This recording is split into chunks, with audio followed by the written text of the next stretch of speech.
Shut up and sit down. तो चलिए आइए अब हम लोग पढ़ते हैं 18.5 पैटर्न्स ऑफ सोशल चेंज के बारे में. It is seen that social change follows certain patterns. The widely recognised patterns are as follows.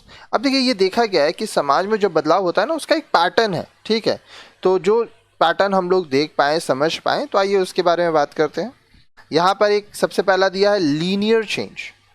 This type of change shows a straight line progression from one stage to another in a linear fashion. अब देखिए linear change में क्या हो रहा है, आपका जो change है जो बदलाव है वो एक स्ट्रेट लाइन में है. ठीक है, एक स्टेज से दूसरे स्टेज में आप जा रहे हैं. ठीक है, society gradually moves to an even higher stage of civilization in the direction of improvement. Thus it advances linearly. अब हमारा जो समाज है उसमें जो सिविलाइजेशन है, हमारे जो रहने का तरीका है वो अच्छा होता जा रहा है. ठीक है, तो ये क्या एक तरह से एक डायरेक्शन पे चलता जा रहा है. ऐसा थोड़ी है कि आज अगर मान लीजिए आपके पास स्मार्टफोन है, ठीक है, आप 20,000 का फ़ोन चला रहे हैं तो कल आप इसको छोड़ के 2,000 का फ़ोन चलाएंगे. आप मान लीजिए आज एक अच्छे फ्लैट में रह रहे हैं तो कल आप एक रूम के फ्लैट में तो नहीं रहेंगे.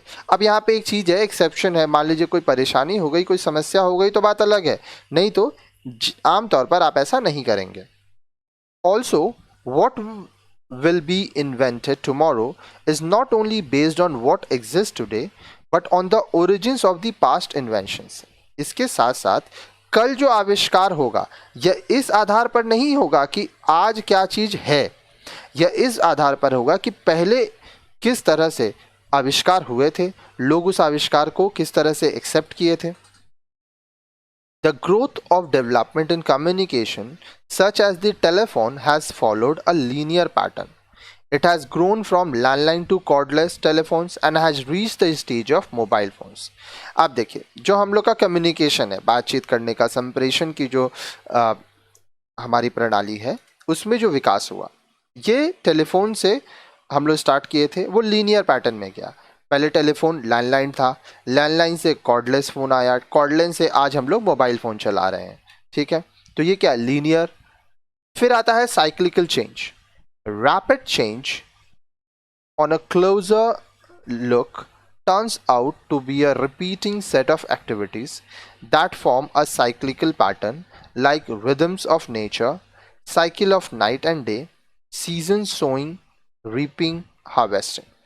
अब देखिए रैपिड चेंज होता है साइक्लिकल में, तो इसको हम लोग ध्यान से देखेंगे तो क्या है, एक काम है, एक प्रतिक्रिया है जो उसका एक साइकिल है, घूमता रहता है. जैसे प्रकृति, रात होना दिन होना, हर रोज रात होगा दिन होगा, रात होगा दिन होगा.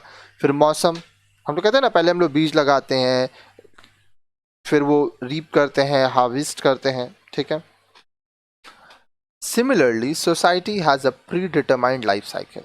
After going through all the stages, it returns to the original stage and the cycle begins afresh again. इसी तरह से जो समाज है उसका भी एक प्री डिटरमाइंड लाइफ साइकिल है. ठीक है, वो सभी स्टेजेस में जाता है, फिर अपने ओरिजिनल स्टेज में आता है और वापस से वो आरंभ करता है.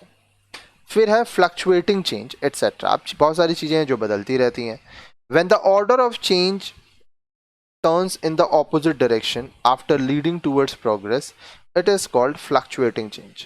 अब मान लीजिए ऐसा कोई बदलाव है जो कि ऑपोजिट डायरेक्शन में, आपका प्रोग्रेस हो गया था लेकिन अब आप ऑपोजिट डायरेक्शन में जा रहे हैं, तो इसको हम लोग फ्लक्चुएटिंग चेंज कहते हैं. In other words, the tendency of change in this phase is not consistent but seems to go up and down depending upon favorable or unfavorable circumstances as is seen in the case of agriculture. अब देखिए दूसरे शब्दों में ये एक ऐसा phase होता है जब आपका जो बदलाव है वो एक जैसा नहीं है, कभी अप हो रहा है कभी डाउन हो रहा है, कभी परिस्थिति आपके पक्ष में है कभी आपके पक्ष में नहीं है. ठीक है, ये हम लोग एग्रीकल्चर के केस में देखते हैं. Advancement in the field of agriculture gets retarded if there is insufficient monsoon in one season and increase if there is normal monsoon in the next season. अब देखिए खेती के बारे में आप देखिए, मान लीजिए किसी सीजन में बारिश जितनी ज़रूरत थी उतनी नहीं हुई, तो क्या होगा, खेती अच्छे से नहीं हो पाएगी।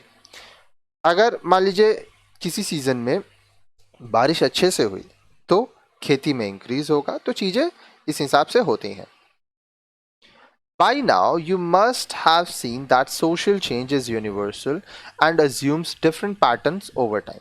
अभी तक आप यह देखे होंगे कि जो समाज में बदलाव होता है वह पूरे दुनिया में होता है, ठीक है, और इसके अलग अलग पैटर्न हैं जो कि वक्त के साथ बदलते रहते हैं। You have also learned how different concepts and terms are used by sociologists to express the nature and extent of social change. आप ये भी सीखें कि किस तरह से जो समाजशास्त्री हैं वो अलग अलग कॉन्सेप्ट टर्म्स का इस्तेमाल करते हैं, ठीक है, ताकि वह समाज में जो बदलाव है उसकी प्रकृति के बारे में बता सके, वो किस हद तक है उसके बारे में बता सके। But the question remains, what are the major factors responsible for the change in society? The lesson which follows discuss some of the major factors of social change. लेकिन यहाँ पे एक सवाल उठता है कि क्या क्या फैक्टर्स रहे जिसके वजह से समाज में बदलाव आया। अब जो नेक्स्ट चैप्टर आप पढ़ेंगे, आने वाले चैप्टर्स में आप ये देखेंगे कि मेजर फैक्टर्स क्या क्या रहे सामाजिक बदलाव के।